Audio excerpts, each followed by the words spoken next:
بسم اللہ الرحمن الرحیم۔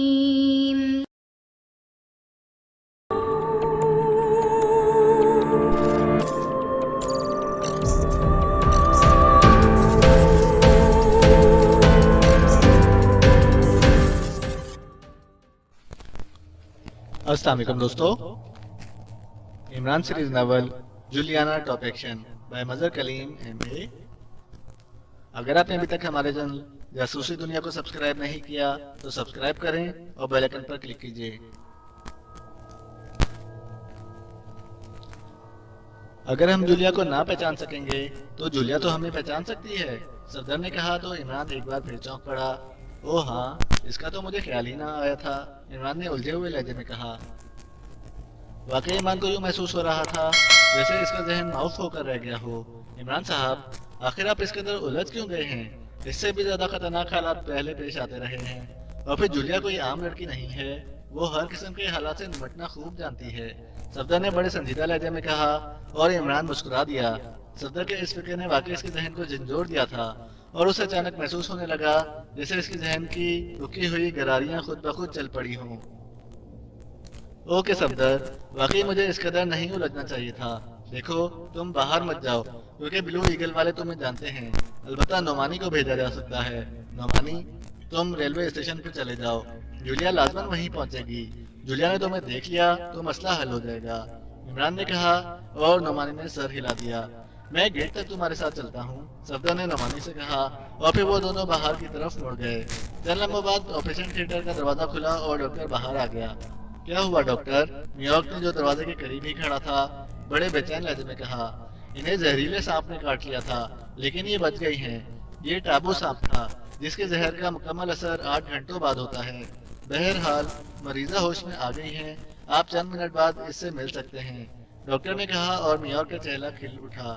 تھوڑی دیر بعد وہ دونوں ہی ڈاکٹر کی رہنمائی میں ایک کمرے میں پہنچ گئے جہاں بیڈ پر بظاہر جولیا لیٹی ہوئی تھی۔ اس کے چہرے پر چھائی ہوئی زردی اب کافی حد تک کم ہو چکی تھی، لیکن عمران جانتا تھا کہ ابھی میک اپ کے باوجود چہرے پر اس قدر زردی نظر آ رہی ہے تو اصل چہرے پر یہ زردی اس سے کئی گنا زیادہ ہوگی۔ میک اپ انتہائی ماہرانہ انداز میں کیا گیا تھا، لیکن چونکہ کار میں لٹانے کے بعد عمران نے کافی قریب سے اسے دیکھا تھا، اس لیے اس کی تیز نظروں سے میک اپ چھپا نہ رہ سکا تھا۔ ہیلو مادام جیکی، میں نیویارک ہوں، سیکرٹ سروس کا چیف، نیویارک نے جلدی سے آگے بڑھتے ہوئے کہا۔ آپ کو غلط فہمی ہوئی ہے، میرا نام جولیا ہے، جیکی نہیں، لڑکی نے منہ بناتے ہوئے کہا۔ لہجہ بالکل جولیا جیسا تھا اور عمران بے اختیار مسکرا دیا۔ آپ کا میک اپ صاف ہو چکا ہے مادام جیکی، اور دوسری بات یہ کہ جولیا ہماری ساتھی ہے، میرا نام علی عمران ہے، عمران نے کہا۔ میک اپ صاف ہو چکا ہے؟ کیا مطلب؟ میں نے میک اپ تو نہیں کر رکھا، آپ پلیز مجھے اکیلا چھوڑ دیں، میری طبیعت بے حد خراب ہے، لڑکی نے بڑے سخت لہجے میں کہا۔ آئیے جناب، فی الحال مادام جیکی میوزک سننے کے موڈ میں نہیں ہیں، عمران نے نیویارک سے مخاطب ہو کر کہا۔ اوہ نہیں عمران صاحب، مادام جیکی سے میں نے زیرو لیبرٹی کے بارے میں معلوم کرنا ہے، یہ بے حد اہم ہے، نیویارک نے سخت لہجے میں کہا، اور عمران اس کی بات سن کر بری طرح چونک پڑا۔ نیویارک کے چہرے پر واقعی ایسے آثار تھے جیسے زیرو لیبرٹی کے راز کے مقابلے میں عمران اور جولیا کی اسے ذرا برابر بھی پرواہ نہ ہو۔ میں نے کہا ہے کہ میں جولیا ہوں، مجھے اکیلا چھوڑ دو پلیز، لڑکی نے پہلے سے زیادہ کرخت لہجے میں کہا۔ سنو جیکی، میں سیکرٹ سروس کا چیف ہوں، چیف، یہ میری مہربانی ہے کہ تم اس ہسپتال میں ہو، ورنہ میں تمہیں اپنے ہیڈ کوارٹر لے جا کر بھی تم سے سب راز اگلوا سکتا ہوں، اس لیے اگر تم میرے ساتھ تعاون کرو تو تمہارے حق میں زیادہ بہتر ہوگا۔ نیویارک کا لہجہ بے حد کرخت تھا۔ مجھے کسی لیبرٹی کا علم نہیں ہے، پلیز مجھے اکیلا چھوڑ دو، لڑکی نے ایک بار پھر جھنجھلائے ہوئے لہجے میں کہا۔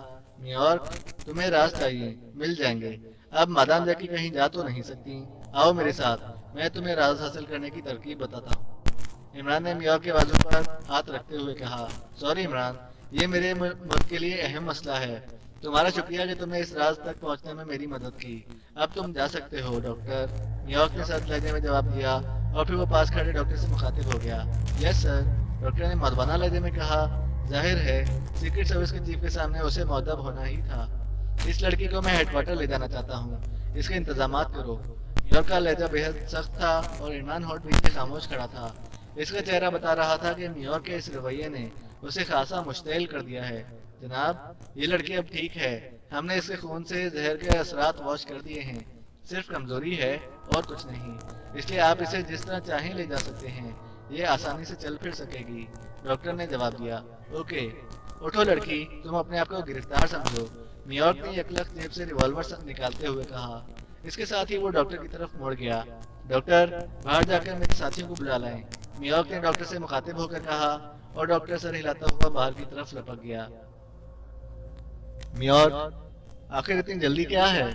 تم تو اس طرح بے چین ہو جیسے مدام جیکی عالمی نزاع میں ہو۔ عمران نے سرد لہجے میں کہا، تم خاموش رہو، یہ سرکاری معاملات ہیں اور میں سرکاری معاملات میں کوئی مداخلت پسند نہیں کرتا۔ نیویارک نے اس بار عمران کو بھی جھڑک دیا، لیکن دوسرے لمحے وہ بری طرح چیختا ہوا اچھل کر کمرے کی دیوار سے جا ٹکرایا۔ عمران کا زوردار تھپڑ واقعی پوری قوت سے اس کے چہرے پر پڑا تھا۔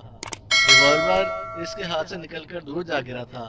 جب خود شکار کھیلنے لگ جاؤ تب کسی پر جو روب جھاڑا کرنا، سمجھے؟ عمران نے غراتے ہوئے کہا، تم میں تمہیں گولی مار دوں گا۔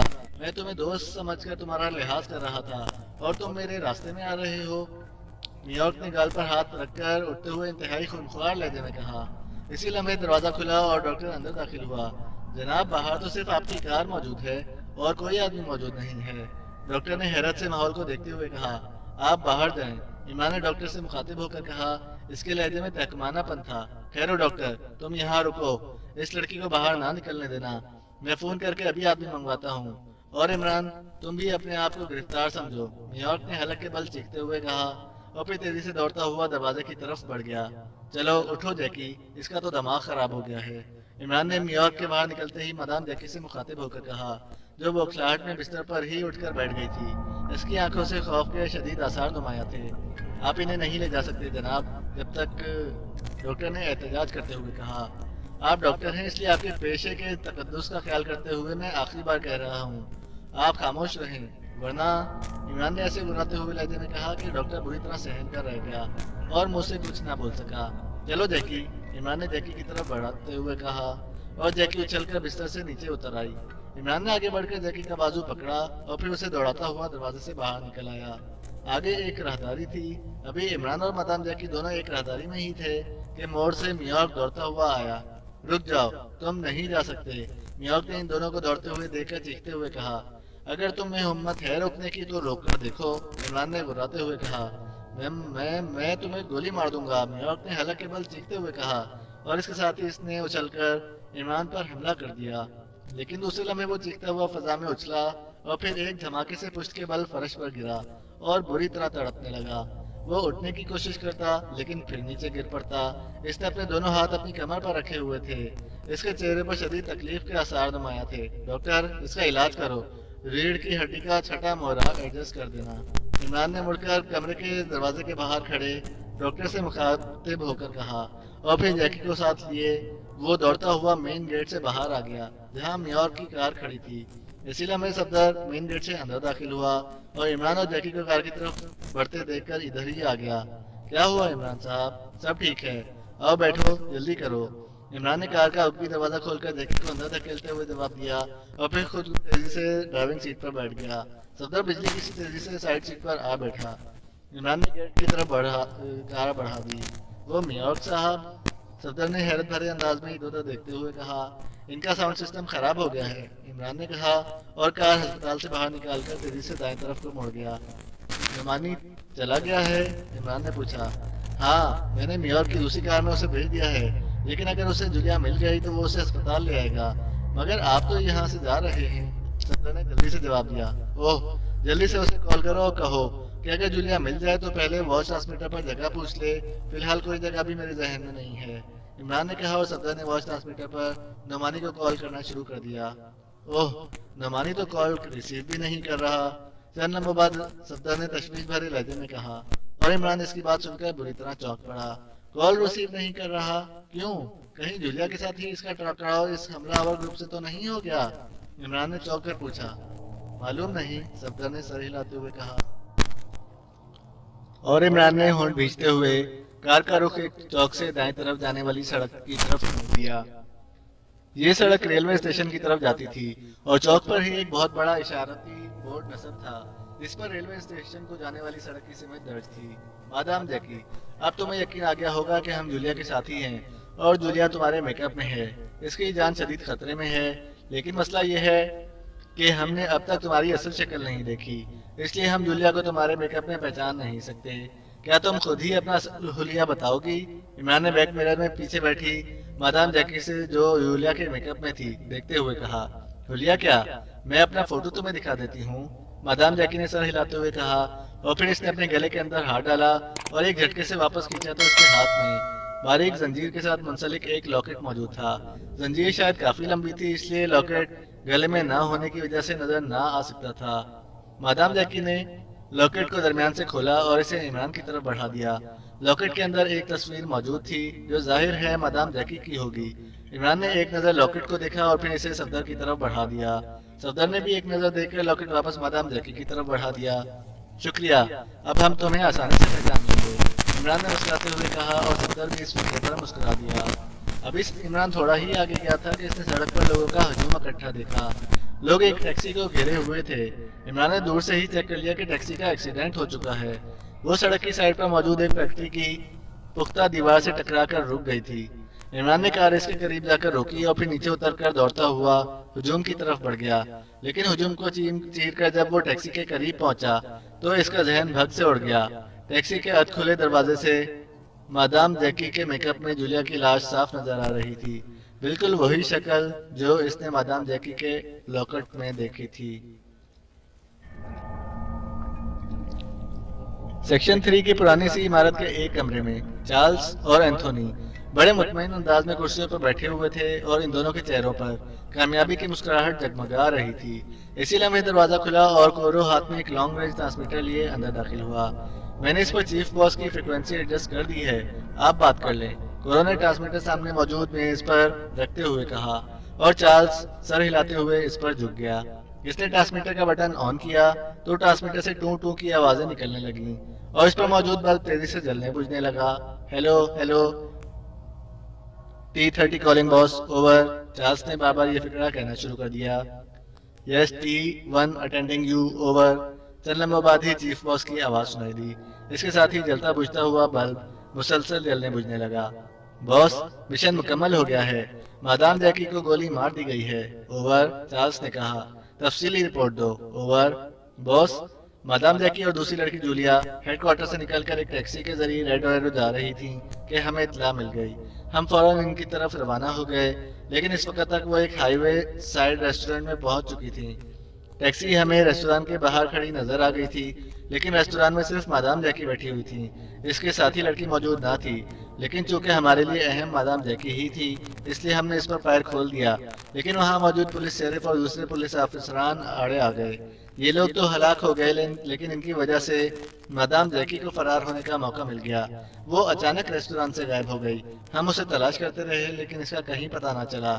اس پر مجھے خیال آیا کہ وہ جب بھی ریڈ ایرو پوائنٹ پہنچے گی، لازماً ویسٹرن کامن جانے کے لیے ریلوے اسٹیشن کا ہی رخ کرے گی۔ چنانچہ ہم اس کی تلاش میں ناکام ہو کر ریڈ ایرو کے ریلوے اسٹیشن کی طرف گئے اور وہاں اسے تلاش کیا گیا، لیکن اس کا کہیں پتہ نہ چلا۔ میں نے سیکشن 3 کو باقی شہر میں پھیلا دیا تھا اور خود اینتھونی کے ساتھ ریلوے اسٹیشن پر ہی رہا کہ اچانک مجھے مادام جیکی ایک ٹیکسی میں بیٹھی ہوئی نظر آئی۔ میں نے فوراً اس کا تعاقب کیا اور پھر اسٹیشن سے کچھ دور آگے جا کر میں نے ٹیکسی کو کور کیا اور چلتی ہوئی ٹیکسی پر گولیوں کی بوچھار کر دی۔ اس طرح مادام جیکی ٹیکسی ڈرائیور سمیت ہلاک ہو گئی اور ٹیکسی دیوار سے ٹکرا کر تباہ ہو گئی۔ چونکہ اس سڑک پر ٹریفک بے پناہ تھا، اس لیے ہم وہاں رکنے کی بجائے آگے بڑھ آئے۔ بہرحال مادام جیکی کے متعلق یقین ہے کہ وہ ختم ہو گئی ہے، اوور، چارلز نے تفصیلی رپورٹ دیتے ہوئے کہا۔ کیسے یقین آیا تمہیں؟ ہو سکتا ہے کہ وہ ہلاک نہ ہوئی ہو، صرف زخمی ہوئی ہو۔ باس، ہم نے جس انداز میں ٹیکسی پر گولیاں برسائی ہیں، اس کے بعد کسی کے بچ جانے کا 0.1% بھی باقی نہیں رہتا۔ ویسے آپ کہیں تو میں سیکشن 3 کے ذریعے اس کی تصدیق کرا لیتا ہوں، اوور۔